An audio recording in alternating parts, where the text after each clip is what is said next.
제목이 위기를 기회로 만드는 믿음이라는 제목을 가지고 함께 은혜를 나누고자 합니다.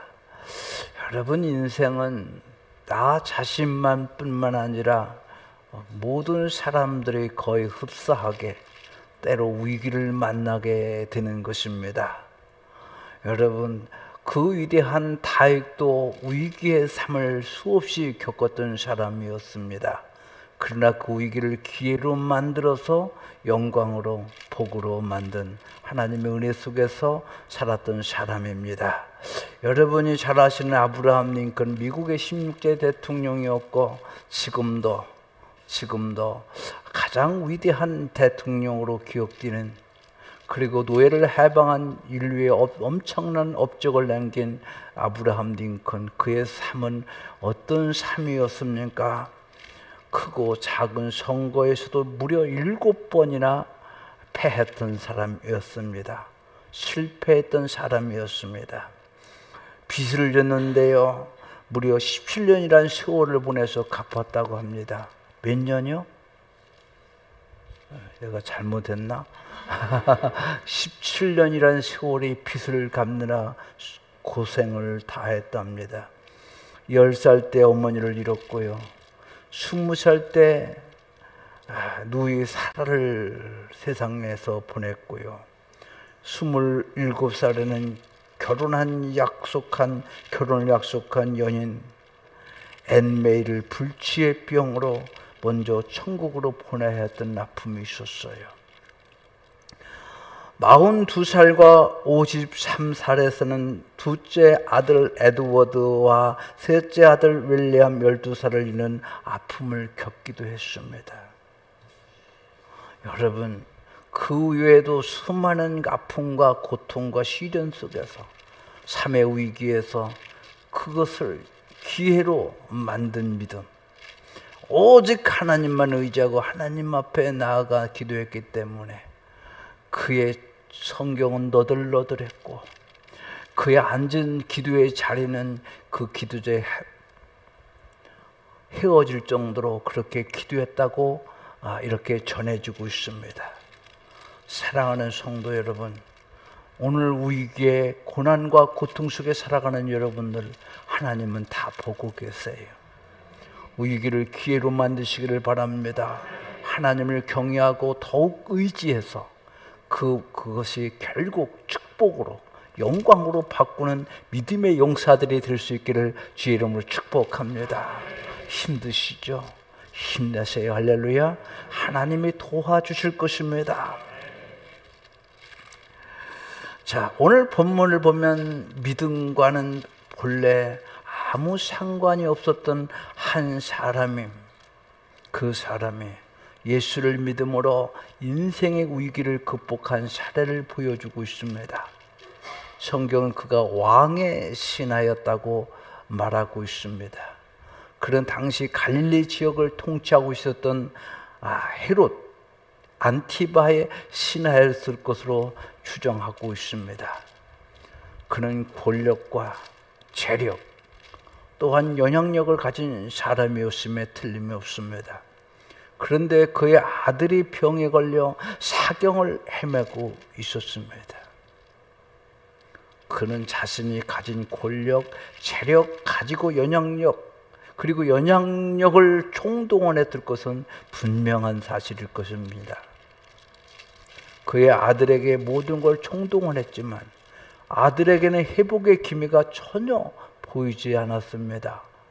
이윽고 죽음의 직전에 이르게 되었습니다. 절대 절명의 위기였습니다. 이때 얼마 전 같은 지역 가나의 혼인잔치에 물을 포도주로 바꾼 예수께서 갈릴리 지역에 다시 오셨다는 소식을 듣게 됩니다. 따라서 이 소식은 왕의 신하에게는 마지막 ip새 같은 희망이었을 겁니다. 가나다란 희망. 예수께로 나가면 혹 고칠 수 있지 않을까 하는 가나다란 희망의 믿음으로 주님께 나왔습니다. 치료의 기적이 일어났습니다. 위기가 기적의 기회가 된 것입니다. 본문은 이것이 갈릴리 지역에서 예수께 행하신 두 번째 기적이라고 증언하고 있습니다. 54절입니다. 이것은 예수께서 유대에서 갈릴리로 오신 후에 행하신 두 번째 표적이니라, 기적이니라. 자, 그러면 이 위기를 기적으로 만든 이 왕의 신하의 믿음은, 이 왕의 신하의 믿음은 어떤 믿음이었을까? 오늘 함께 은혜를 나누고자 합니다. 부디 사람의 말로 듣지 마시고 하나님의 말씀으로 들어서 큰 은혜의 역사, 치유와 회복의 역사, 복을 받는 역사가 있기를 주의 이름으로 축원해 드립니다. 첫째, 예수께 나가면 고칠 수 있다는 믿음입니다. 누구에게 나가면?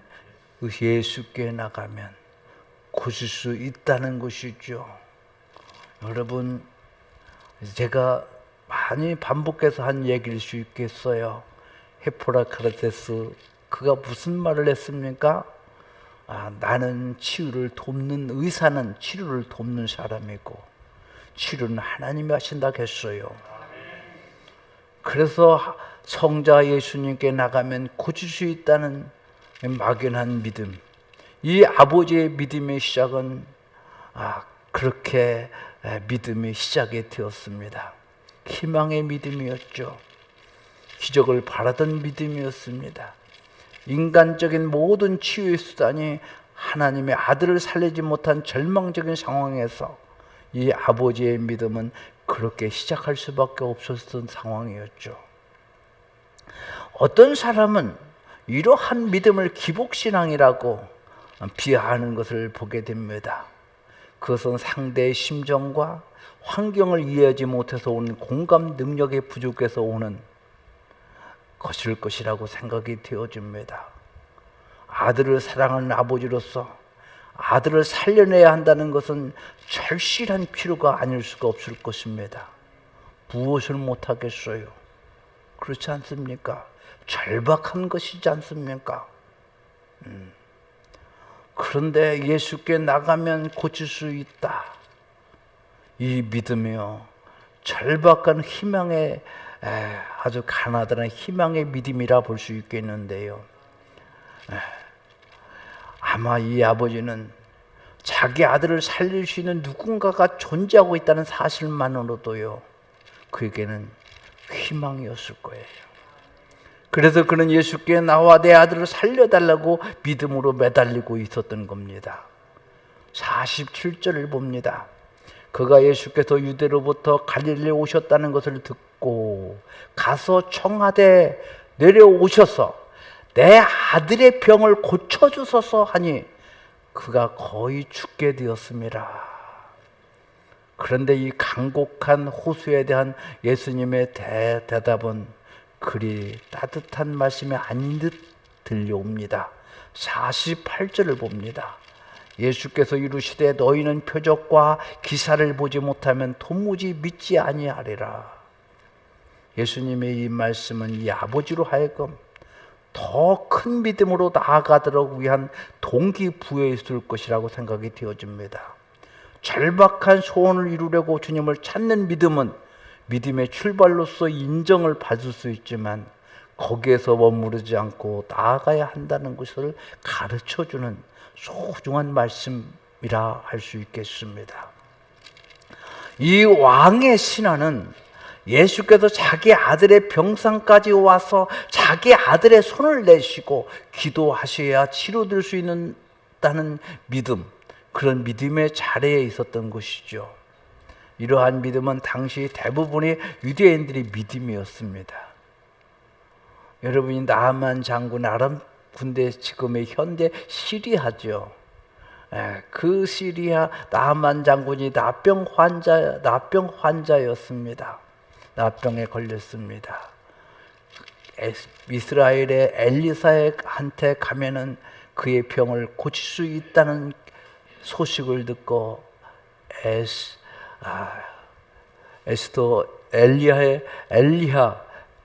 엘리사, 예, 죄송합니다. 엘리사의 집 앞에 나와 있을 때 엘리사는 말 한마디 그에게 나타나 하지 않고 그의 종을 통해서, 시종을 듣는 사람을 통해서 전가를 합니다. 누구에게 가서 요단강에 가서 7번에 가서 목욕하라 하는 말씀이었어요. 그런데 여러분 잘 살펴보세요. 그가 성경에 보면 내가 요단강에 가서 7번을 목욕해? 우리나라 가면 더 좋은 강이 있는데, 그러면서 그가 나와서 반가이 맞아주면서 손으로 안수해서 치료해 줄 줄 알았는데, 그러니까 그 근동 중동 지방에는 어떤 문화가 있었습니까? 손을 넘고 기도해야 고침받을 수 있다는 그러한 믿음이 보편적일 수 있는 것처럼 바로 유대인들에게도 그런 믿음이 있었어요. 자, 유대인들의 믿음이었고 소원에 매달리는 믿음, 믿음의 시작으로서 중요한 믿음이지만 거기에 머무르지 않고 앞으로 더 나아가야 한다는 주님의 가르침이 이 말씀 속에 스며들어 있는 것입니다. 사랑하는 여러분, 대부분의 기적이 이런 소원에 이루기 위한 방편으로 주님 앞에 나오는 데서 믿음이 시작되고 치료 역사가 일어나는 듯합니다. 그러나 주님은 지금 이 왕의 신하에게 영원 구원을 향한 진정한 기적을 경험하기 위해 다음 단계의 믿음으로 나아가기를 바랐던 것입니다. 여러분, 위기에 처해 있습니까? 정말 절실한 도움이 필요합니까? 예수님께 나오셔야 합니다. 그분의 능력을 믿어보십시오. 그분을 신뢰하십시오. 그분에게 기적을 달라고 기도하십시오. 그분에게 매달려 보십시오. 주께 매달리는 것은 아주 소중한 믿음입니다. 우리 교회 어떤 권사님의 이야기입니다. 새벽에도 말씀을 드린 적이 있습니다만 그 권사님은 잠을 못 이뤘다고 그래요. 저는 몰랐어요. 왜냐하면 막 온몸이 가려워서 견딜 수가 없어서 맨날 며칠을 날 새면서 긁었대요. 얼마나 힘들었겠습니까? 얼마나 고통스 잠 못 자지. 몸은 가려운 것. 모기 한 방방만 물려도요. 얼마나 가려운 거 짜증이 납니까? 그런데 권사님은 맨날을 그렇게 고통스럽게. 그래서 불현듯 어느 날 제가 전을 한번 올렸었습니다. 그냥 뜬금없이 말입니다. 기도하다가 생각이 나서 기도를 올려요. 그래서 권사님 요새 얼굴이 좀 그늘져 보입니다 했더니 사실 얘기를 하더라고요. 밤새 몸 긁는하고 잠 한숨 못 자고 이렇게 새벽에 되면 기도로 나오는 거예요 그러더라고요. 그래서 권사님, 우리 함께 기도합시다. 그 수밖에 더 있겠어요. 그래서 함께 새벽에 기도합니다. 하나님의 감동에 따라서 안수 기도로 올렸어요. 그런데 그 다음 날부터 깨끗하게 고침받았대요. 여러분, 이게 사실입니다. 이것은 여러분 믿어지지 않는 사건들이잖아요. 그러나 성경은 수없이 그러한 일들을 말씀하고 있어요. 주께 매달리는 것은 아주 소중한 믿음인 겁니다. 주님께 오면 내 병을 고칠 수 있다. 주님 앞에 내가 나와서 이 어려운 상황을 이야기하면 주님께서 회복시켜 주시고 영광으로 바꿔주실 것이다. 그 권사님처럼, 그리고 누구처럼, 우리 다윗처럼, 아브라함처럼 나도 기도해야지. 그 매달리는 믿음이 매우 소중한 거고요. 그 믿음이 놀라운 역사를 일으키는 것을 우리는 알으셔야 됩니다. 그러면 분명한 위기는 믿음의 기회가 될 줄 믿습니다. 그리고 거기서 멈추지 말고 다음 믿음의 단계로 나아가야 되는 거예요. 다음 단계. 그러면 왕의 신하가 보여준 믿음의 다음 단계는 무엇일까요? 자, 말씀을 신뢰하는 믿음입니다. 말씀을 신뢰하는 믿음.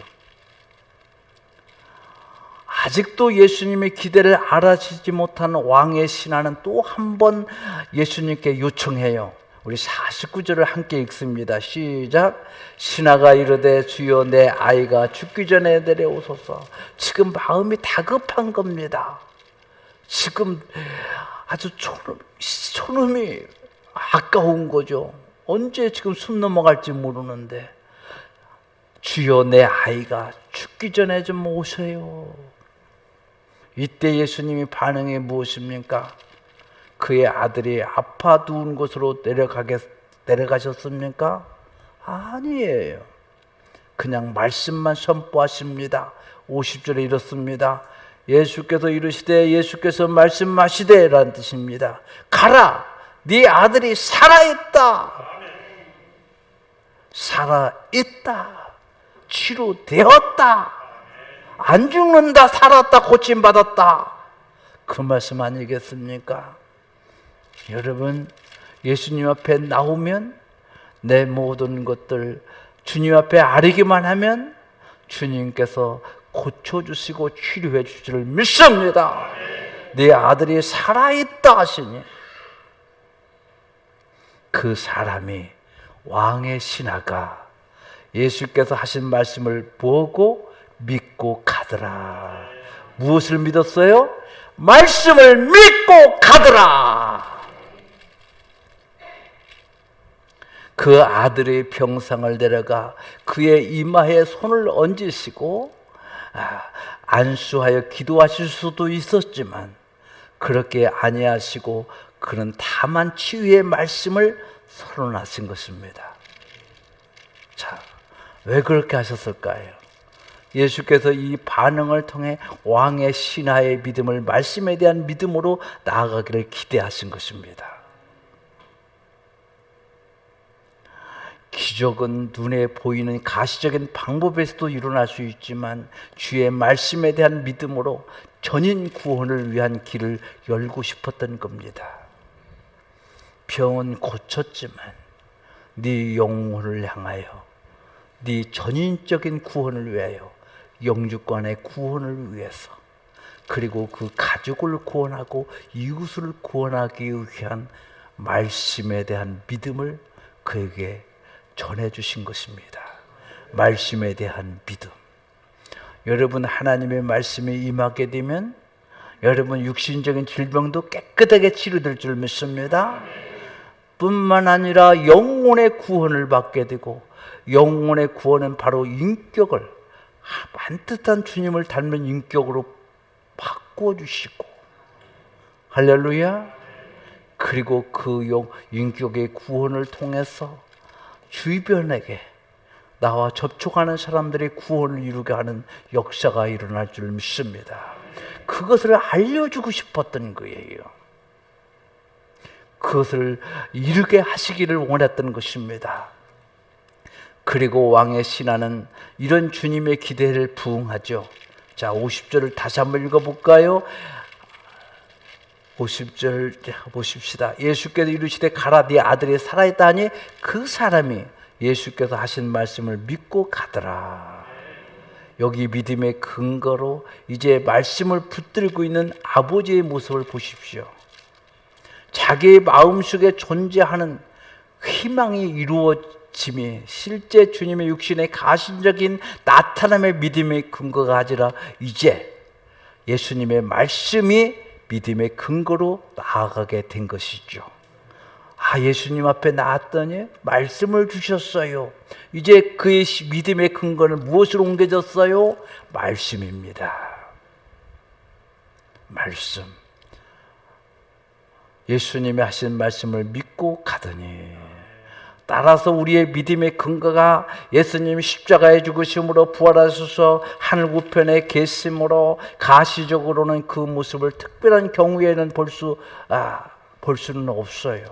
어떤 분들은 간혹 내가 예수님을 보았다 그런 분들이 있어요. 여러분, 그럴 수 있어요. 하나님은 어떤 역사든 일으킬 수 있으니까요. 제가 알고 계신 목사님이 한 분 계신데요. 그 목사님의 간증에 의하면 자기 목사님의 장로님 가운데서 아주 지식이 한국에 S대를 나오셨고 의대를 나오셨으니까 대단한 것이죠. 육적으로는요. 그런데 그분이 고장고장 교회 건축하는데 힘들게 하시더라는 거예요. 여러분, 교회 건축 앞에는요 비상시국입니다. 하나님 나라의 비상시국. 여러분, 우리 교회가 반드시 교회가 건축되어야 됩니다. 새롭게 넓혀져야 될 줄 믿습니다. 그때 그러니 하나님이 내버려 두겠어요? 살아계신 하나님이? 그렇다고 목사님이 무슨 범죄한다든가 잘못된 것도 하나도 없는데, 그러니까 하나님이 죽을 병을 들게 하셨어요. 병원에서 못 고친다고요. 의사인데 방법이 없었어요. 그런데 목사님이 가셔서 안수하고 기도하고 딱 돌아서 가는데 그 환자가 그 장로님에게 세상에 예수님이 뒤따라가는 걸 보았대요. 분명히 보았대. 그리고 보았고 믿어지고 치유돼서요. 지금도 생존해 계세요. 어마어마한 교회를 건축하고요. 그분이 늘 그 장로님이 임직식이나 이런 행사 때 보면 다른 말 안 해요. 복음을 전파하세요. 그래요. 그게 여러분을 살리고 하나님의 뜻입니다. 그렇게 말씀하십니다. 참 신사적이에요. 참 믿음이 있어요. 여러분, 예수님을 우리는 볼 수도 있죠. 그러나 하늘 우편에 계심으로 가시적으로 보는 것은 특별한 경우 외에는 별로 우리는 볼 수가 없다고 생각해도 무리는 아닙니다. 이제 주 활동이 어떻게 활동합니까? 성령의 시대, 말씀의 시대로 우리는 접어들었어요. 할렐루야. 그래서 말씀의 근거로 성령의 감동케 하심으로 역사하는 시대를 살고 있단 말입니다. 예수님이 가시적으로 역사하실 수 있어요. 하지만 본문은 말씀으로 역사하신다는 사실을, 전인 구원의 주님은 언제나 초점을 맞추고 있다는 사실을 간과해서는 안 됩니다. 나의 육신의 구원도 중요하지만 내 영혼을 구원하고, 할렐루야, 그리고 저의 가족을 구원하는, 그리고 주변을 구원하시고자 하는 깊은 의도가 말씀을 믿도록 하신 것입니다. 그러므로 여러분의 신앙은 말씀 중심이 되고 그 말씀에 근거한 성령의 감동으로 인도를 받고 판단하고 분별할 수 있기를 바랍니다. 주님 앞에 그렇게 인도함 받고 나아가야 될 줄 믿습니다. 예수 앞에 여러분 모든 게 치유와 회복이 되어지고 그 가운데서 여러분은 말씀을 통해서 하나님의 인도를 받고 성령의 감동으로 인도를 받고 나아갈 수 있기를 바랍니다. 주님은 그걸 원하시는 거예요. 그래야 우리 전인 구원에 이르게 되는 것이기 때문입니다. 예수님은 친히 말씀하시기를 천지는 없어지겠으나 내 말은 없어지지 아니하리라 라고 말씀하셨어요. 말씀은 영원한 겁니다. 영원한 진리입니다. 영원한 척도가 되는 것이고요. 할렐루야. 그래서 사도 바울은 이런 말씀하셨어요. 그러므로 믿음은 들음에서 나며 들음은 그리스도의 말씀으로 말미암는 것이라. 믿음은 무엇을? 하나님의 말씀을 들음에서 나고, 들으면 무슨 말씀을 들어야 됩니까? 쓸데없는 여러분 이런저런 세상에 여러분 소문에서의 그런 믿음이 아니라 하나님의 말씀, 그리스도의 말씀으로 말미암는 것이라. 그리스도의 말씀을 들음으로 너의 믿음은 점점점 성장하고 성숙해진다는 것이죠. 이 왕의 신하의 믿음은 결국 예수님의 어떤 행동에 가시적인 게 매달리지 않고 말씀을 신뢰하는 믿음으로 옮겨졌고 그 말씀대로 희망이 이루어졌습니다. 바로 그 말씀에 대한 믿음이 그 심령과 가정의 결정적인 기적을 가져온 것이죠. 자, 그가 말씀을 붙드는 순간 이제는 말씀이 그를 붙들기 시작한 겁니다. 집으로 돌아가는 그의 가슴 속에는 이미 찬양의 샘솟고 분명 기쁨으로 가득 차 있었을 것입니다. 아마도 이 아버지는 집으로 뛰어가고 있을 거예요. 실제 현대의 성경을 보면 서둘러 집으로 가고 있는데, 여러분 얼마나 예수님이 내 아들을 고쳤대, 이 기쁨을 안고 막 뛰어가지 않겠어요? 뛰어올 때 예수님 앞에 고치는 소망을 가지고 뛰어왔겠지만 이제 갈 때도 얼마나 기뻤겠어요. 기적은 이미 그 아들뿐만 아니라 아버지의 마음, 영혼을 바꾸고 있었던 것이죠. 뛰어갔다. 막 믿음이, 그렇죠? 말씀의 믿음에 내 마음을 바꾸기 시작한 겁니다. 말씀이 그의 인생을, 그의 발걸음을 변화시킨 것입니다. 여러분, 토레인 목사, 유명한 목사죠. 이런 성경학교에 입학하는 학생을 인터뷰하면서 물었답니다. 자네는 날마다 믿음으로 살아가는 모습이 무엇이라고 생각하나?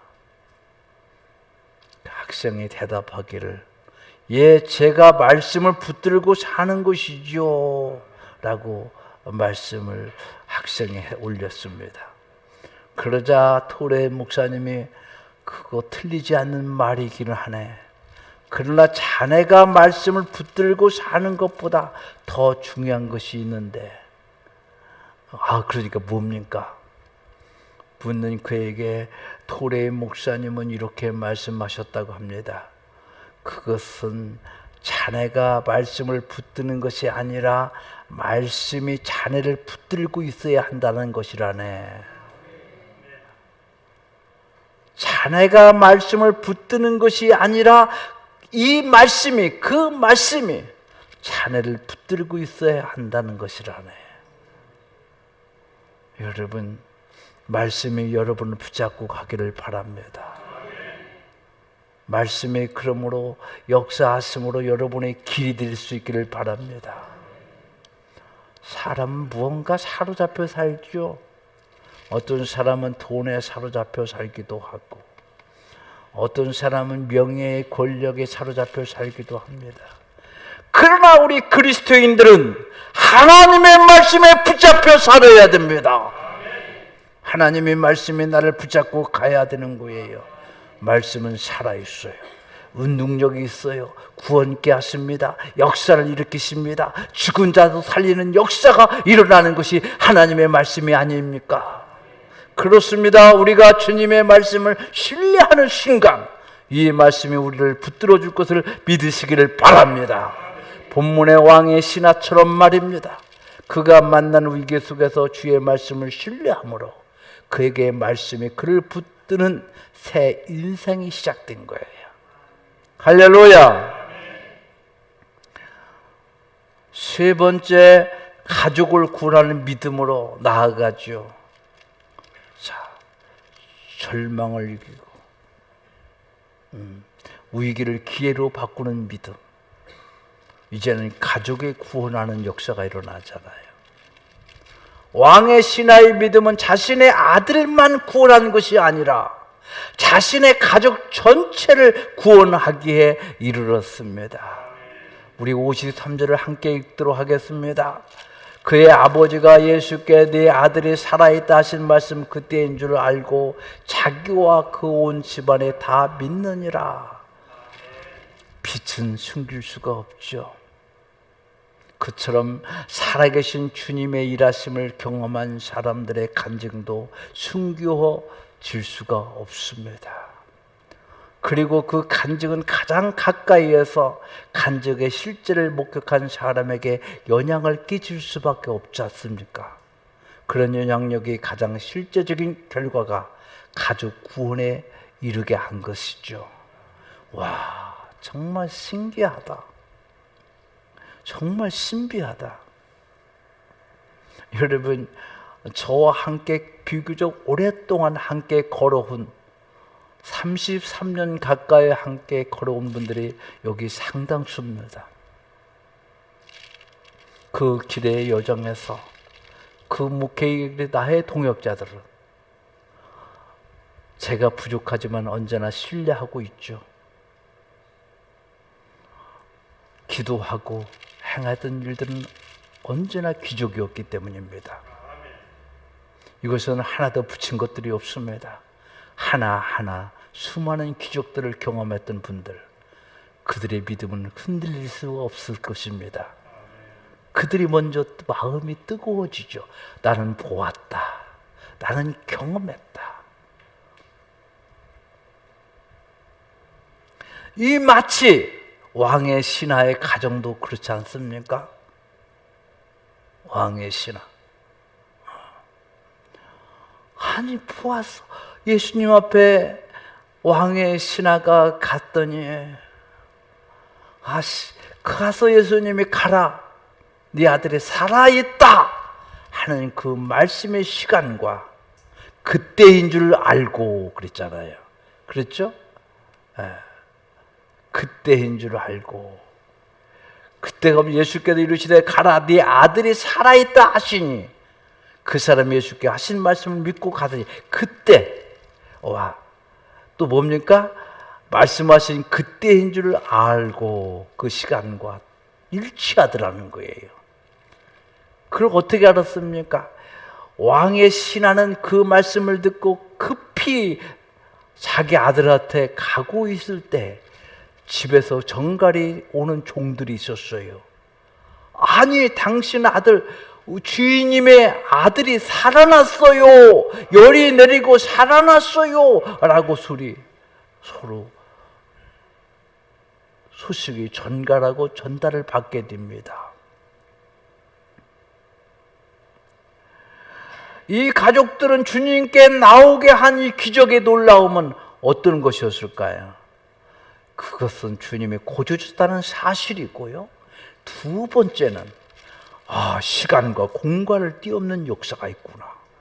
당시 문화는 가서 예수님이 손을 얹어서 기도해야 고침받을 것이라는 그런 보편적인 믿음에서 예수님은 말씀만 하셔도 시간과 공간을 뛰어넘으셔서 그 역사가 일으키시는구나. 이 초월하신 주님의 역사하심을 보고 놀란 거예요. 주님이 안 오셔도 말씀만 하셔도 고침받는구나. 얼마나 놀랐겠습니까? 여러분, 우리 주님은 시간과 공간을 초월하시는 분이십니다.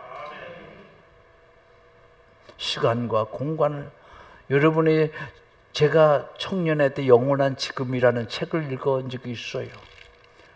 아니, 2000년 전에 예수님의 십자가의 죽음은 2000년 전인데 그것은 바로 현재의 지금으로, 오늘의 지금으로 그렇게 인도하는 말씀이었습니다. 공간을 초월하고 시간을 초월하는 영원하신 하나님 예수, 할렐루야! 여러분의 삶 가운데 여러분의 하나님은 역사하신다는 것을 꼭 기억하시기 바랍니다. 여러분들, 내 아들이 군대 가 있고 내 아들이 지금 출장 가 있고 내 딸이 다른 데 어디 가 있다 하더라도 여러분이 기도하신다면, 여기서 기도한다면, 지금 기도한다면 하나님 역사는 일어난다는 거예요. 짤막하게 말씀드리면 여러분, 어떤 유명한 목사님의 자기의 간증하는 것을 제가 들은 적이 있어요. 그 목사님은 매우 유명한 분이신데요. 한국에서 개척할 당시를 이야기합니다. 자기 아들과 아들들은 아들 둘이었는데 아들 둘은 미국에 유학을 보내고 그 뒷바라지를 위해서 사모님도 보냈답니다. 자기는 한국에서 이제 막 개척을 하고 있었는데, 그런데 잠을 자려고 하는데 세미나에 모든 것을 나갈 것을 다 정리하고 잠을 잘 수가 없더라는 거예요. 도저히 잠이 불안해서. 그래서 하나님이 기도하라는 신호로 알고 무릎을 꿇고 30-40분을 기도했답니다. 그런데 그 다음날 이제 세미나 1시간을 마치고 전화가 미국에서 왔는데요. 목사님 놀라지 마세요. 놀라라고 하는 것 같더라는 거예요. 놀라지 마세요. 얼마나 놀라요. 놀라지 마시고 들으세요. 그러더라는 거예요. 여러분 그러면 여러분 안 놀랍니까? 놀라지 마세요. 더 놀라지더라는 겁니다. 놀랄 만한 전화가 왔는가 보다 하고 있는데요. 어제요. 운전면허에 무언가 좀 하려고 가다가 아들하고 또 하나의 아들 친구가 운전하는 데 사모님도 같이 타셨는데요. 앞에서 오는 차가 글쎄 자기가 운전하는 차 앞으로 그냥 저들 쪽으로 돌아와서 그걸 피하다가 옆에 콘크리트에 부딪혀서 그만 사모님은 실신했고요. 그리고 아들은 그렇게 큰 상처는 입지 않았고요. 그리고 친구는 어느 정도 상처를 입원한 중에 있기는 합니다만 별 문제가 없고요. 사모님도 다행히 깨어났습니다. 그러더라는 거예요. 하나님이 기도시켜서 살려주시려고 시간과 공간을 초월하신 하나님이 그렇게 하신 거예요. 여러분 잠자지 마세요. 하나님 붙잡으세요. 일 아무리 아무것도 하지 않더라도 여러분 기도하셔야 되고 깨어 있어야 됩니다. 이것은 시간과 공간을 초월하신 하나님께서 역사하지 않으면 우리는요, 하나님의 자녀들은요, 악한 마귀가 다 잡아먹어요.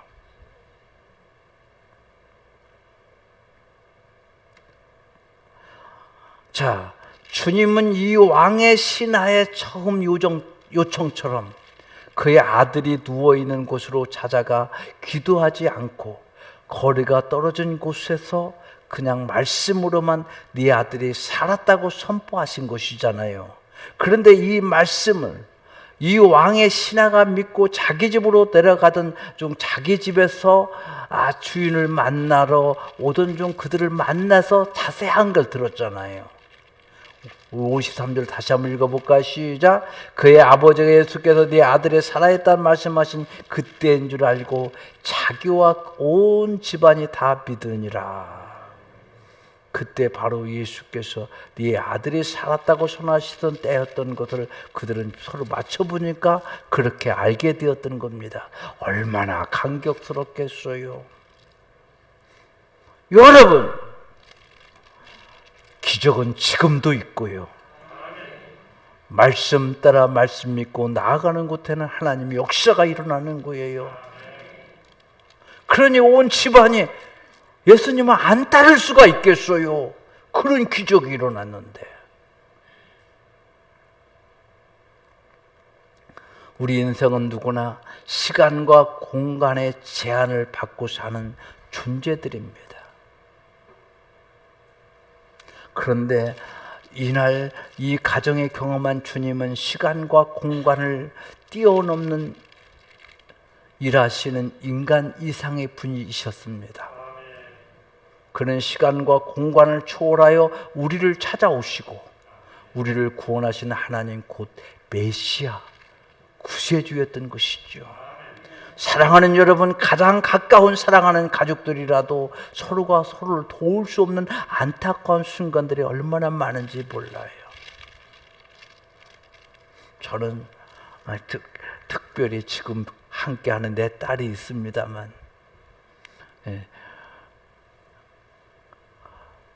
우리 사위는 한국에 한 번 왔어요. 결혼한 지 몇 년을 지났는데요. 그래서 여러분 핸드폰은 참 재미있더라고요. 가족들이 자기들이 알아서 가족을 다 채워놔요. 그런데 사위만 안 들어와 있어요. 신비하더라고요. 그래서 딸한테 봐봐라, 맨날 죄송하다고 그 이해해요. 목회하니까.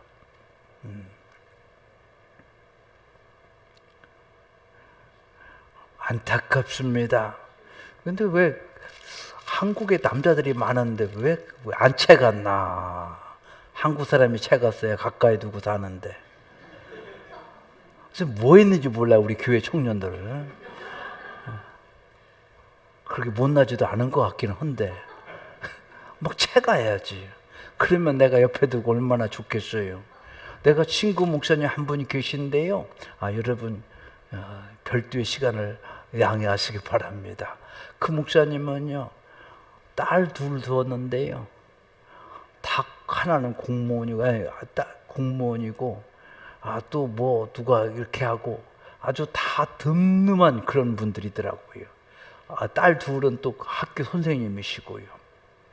그러니까 그 가족이 딱 들어와 있으니까요, 아주 든든하대요. 그러면 다른 교인들이 섭섭하지 않아? 그랬더니 아이고, 그분들은요 이미 다 이해를 하십니다. 중간에서 들어왔기 때문에 이분들은. 그 얘기를 하시더라고요.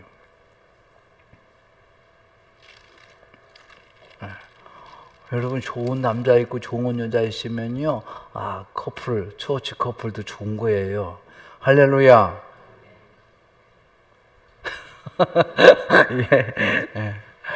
그런데요, 그 전에 저한테 말씀하면 중매할게요. 할렐루야. 예. 사랑하는 여러분, 가장 가까운 사랑 가족들이라도 서로가 도울 수 없는 형편들이 있잖아요. 여러분이 기도하시면 돼요. 할렐루야. 가족들이 서로 떨어져 있으면서 어려운 순간을 지날 때 걱정하는데 무슨 도움이 되겠습니까? 안타까움만 더할 뿐이잖아요. 그런데 이때 시간과 공간을 넘어서 우리를 묶어주시고 도우시는 주님이 우리의 주님이심을 아는 가족의 행복을 아시는지 모르겠어요. 그래서 그리스도인들에게는 가정의 위기가 오히려 가정을 기도로 묶어주고 믿음으로 하나가 되는 기회가 될 수 있습니다. 본문에 나타난 이 왕의 신하의 가정처럼 말입니다. 아들이 죽어가던 위기, 이 위기 때문에 이 가정은 주님께 나올 수 있었고, 주님을 신뢰함으로 함께 기도할 수 있는 가정, 그리고 구원받은 가정이 될 수 있었어요. 여러분과 저는 주님의 시간과 공간을 초월하여 역사하시는 분으로 믿으십니까? 오늘의 본문이 그 사실을 증명해 주고 있는 사건입니다. 왕의 신하의 호소를 들으시고 시간과 공간을 초월하여 역사하시던 예수님, 그분은 오늘 또 여러분과 저가 그분의 말씀을 붙들고 기도할 수만 있다면 지금도 우리 가운데, 우리 가정 안에서 기적을 행하시는 분인 줄 믿습니다. 2000년 전 십자가에 자신의 몸으로 우리의 죄를 짊어지고 피를 흘리신 그분, 그리고 다시 사시사 우리의 기도를 들으시고자 부활하신 그분은 시간을 뛰어넘어서 오늘의 우리를 돕고자 하십니다. 우리를 돕고자 하십니다. 그는 자신이 밟고 다니던 팔레스타인 땅이라는 공간을 뛰어넘어 오늘의 답답한 한국에서 고생하여 사는 우리의 기도를 응답하시고자 공간을 넘어서서 다가오십니다. 그리고 삶의 무게가 눌려 신음하는 오늘의 우리의 소리에 귀를 기울이십니다. 그리고 그 신음소리가 하늘에 울려지는 순간 주께서는 그 전능하신 사랑의 손을 펼쳐주십니다. 그리고 그의 손길이 내리시는 거기에 기적이 일어납니다. 기적이 일어납니다. 바로 그 기적으로 오늘의 고난을 헤치고 승리하는 우리 모두가 되어야 되겠습니다. 여러분, 이 여름날 우리는 늘사랑교회는 수련의 달로 정하여 지내고 있습니다. 여러분, 주님 앞에 찾아오신 여러분들은 주님을 만나 뵙고 말씀으로 단련시켜 나가는, 말씀을 다시 한번 새삼스럽게 붙잡혀 살아가는 이 계절이 되었으면 참 좋겠다는 생각을 갖습니다. 그러므로 오늘의 고난을 헤치고 승리하는 우리 모두가 되어 은혜를 나누는 귀한 축복의 교회가 되기를 바랍니다. 기도 올리겠습니다. 함께 있는 기도입니다. 여러분들 눈을 읽으시고 제가 목소리를 내어 읽겠습니다. 오 하나님 아버지, 우리는 지금도 어려운 문제들로 묶여 있습니다. 그 어려움을 주께서 친히 해결해 주심을 믿고 주님 앞에 나왔습니다. 해결해 주심을 표적과 가시적인 것에 의존하는 데서 이제 말씀의 역사로 나아가는 전인적인 구원에 이르도록 우리에게 은혜를 더하여 주옵소서. 분명 우리의 어려운 문제를 영광으로 바꿔주사 하나님께 영광이 되고 우리의 가정과 이웃의 구원의 역사가 일어나게 하여 주시옵소서. 예수님의 이름으로 기도 올리옵나이다. 아멘.